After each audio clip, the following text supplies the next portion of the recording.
Kapag nakakita ka ng multo, anong gagawin mo? Tatakbo ka ba? O lalabanan mo yung takot mo at magpapanggap kang matapang? Kasi ako, kung mumultuhin man ako ng nakaraan ko, magiging matapang ako kung alam kong mawawala yung takot na dulot ng nakaraang sumugat sa pusong nagmahal ng lubos.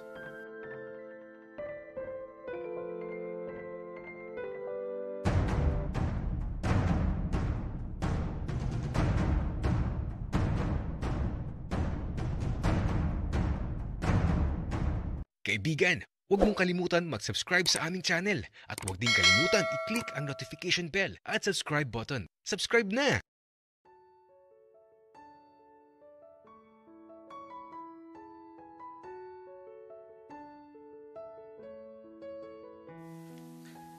Buknoy, ano bang gagawin mo dyan sa mga lumang gulong ng bike? Mapapagalitan ka na naman ng papa mo. Kuya Monmon, itatago ko naman to sa ilalim ng kama ko. Hindi to makikita ni Papa. Ay nako, ikaw na bata ka. Tingnan mo nga yung itsura mo. Hindi ka na mukhang anak ng hasyendero. Mukha ka ng nangangalakal ng basura. Kuya Monmon, kapag may mga lumang gulong ka dyan, akin na lang po. Sige po, uuwi na po ako. Napapakamot na lang sa ulo niya si Kuya Monmon. Siguro, madami siyang kuto. Basta ako, mahilig ako mangolekta ng mga lumang gulong. Dati, doon ko nilalagay sa likod ng bahay namin. Kaya lang, ipinatapon ni Papa. Kasi pinamamahayan daw ng lamok. Kaya eto, sa ilalim na lang ng kama para hindi makita ni Papa. Ako pala si Benjamin. Alam kong kilala nyo ang dalawang papa ko. Pero huwag kayong maingay. Kasi baka kapag nakita ni Papa na may dala na naman akong lumang gulong, naku, mapapagalitan na naman ako. Kaya eto, pagka uwi ko sa bahay, sa likod ako dumaan. Baka kasi makita ako nila Papa eh. At aba, busy ata sila. May bisita kasi. Tapos may nakita akong bata na parang kasing edad ko lang. Sino kaya ang bata na yun? Ngayon ko lang kasi siya nakita. At bago pa man ako umakyat sa hagdanan patungo sa silid ko, nakita ako nila Papa. At eto,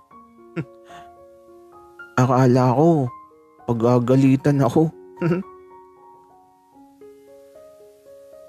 Anak, andiyan ka na pala.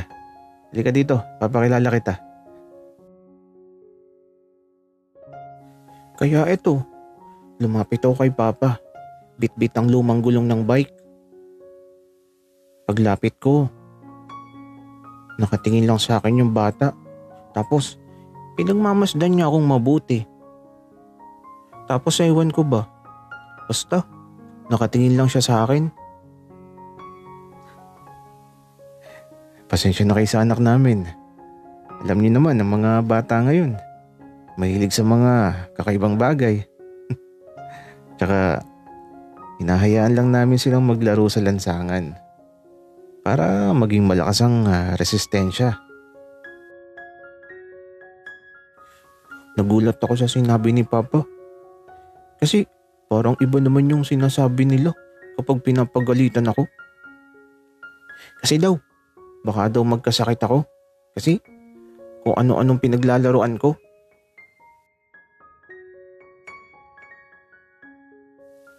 Anak, maglaro muna kayo ni Iboy.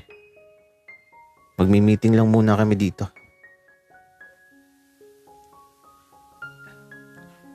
Opo, Papa. Wika ako. Tapos eto, hinawakan ko sa kamay si Iboy. At eto, hinila ko siya sa labas ng bahay.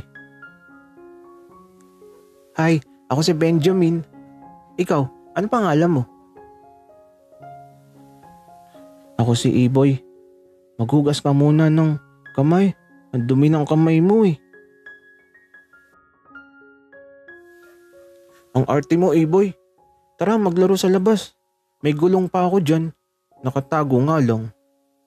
Gusto mo subukan? Ayoko, Benjamin. Madumi yan eh. Ang arte mo. Maghuhugas ka naman ng kamay pagkatapos. Tara na. Ikukuha kita. Teka lang. Hintayin mo ako. Kaya eto. Nagmadali na akong kumuha ng gulong sa ilalim ng kama ko. At paglabas ko, ibinigay ko kaagad kay Iboy para makapaglaro na kami. Ayan, regalo ko na lang sa'yo yan, Iboy. Tara na sa labas. Magpagulong na tayo sa daan. Subukan mo, masaya yun. Baka mapagalitan ako ni Papa at ni Ate. Ang dumi kasi nitong gulong na laruan natin. Bahala ka, Iboy. Kasi kung di mo susubukan, iiwanan kita dyan. Sige na nga. Wika ni Iboy. Kaya ito, pinagulong na namin yung mga lumang gulong papalabas sa kalye. At ito, pagdating sa labas, dito na kami naglaro ng lumang gulong.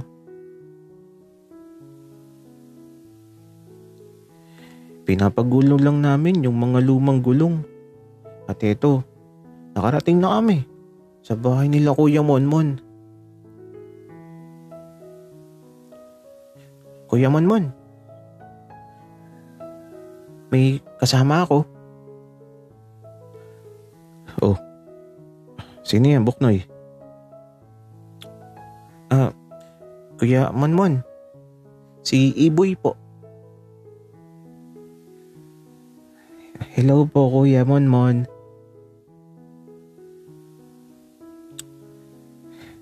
O siya, maglalaro ba kayo sa palayan? Kuya, hindi po. Pero pwede po bang magduyan kami? Aba, oo naman. Sige na. Magduyan kayo hanggang gusto nyo. Kuya, eto. Iniwan na muna namin yung mga lumang gulong sa harapan ng bahay nila Kuya Monmon. Tapos, diretso kami sa duyan. Sa ilalim ng puno ng lukban. Ang sarap magduyan, Benjamin. Ngayon lang ako nakasakay sa ganito. Mayaman kasi kayo. Kaya walang ganito sa inyo, Iboy. Mayaman ka din naman, Benjamin. Hindi kami mayaman, Iboy. Kasi magsasaka lang sina Papa. Nagtatabas nga lang ng tubo. Ganun ba? Pero Benjamin, pwede bang Buknoy na lang ang itawag ko sa'yo? Kasi mas bagay sa'yo yung Buknoy eh. Okay lang, Iboy. Ano bang totoong pangalan mo? Ang totoong pangalan ko? Eduardo. Alo? Kapangalan mo yung mga matatanda. Lolo ko kasi yung nagpangalan sa akin. Kaya pala. Wika ako. At eto, napansin ko na naghihikab si Iboy. Inaantok na ata siya. Gusto mong matulog, Iboy? Dito ka na lang humiga sa duyan. Walang unan, Buknoy. Gawin mo na lang unan yung hita ko, Iboy. Para hindi sumakit ang ulo mo. Ah, okay, sige. Wika ni Iboy. Kaya ito, nahiga na siya sa duyan na nakaunan sa mga hita ko. At ang mga sandaling to, masaya lang. Ewan ko ba? At habang umuugoy ng mabagal ang duyan, sumasabay naman ang maligamgam na simoy ng hangin. At habang pinagmamasdan ko si Iboy, napapangiti na lang ako sa di ko maipaliwanag na dahilan.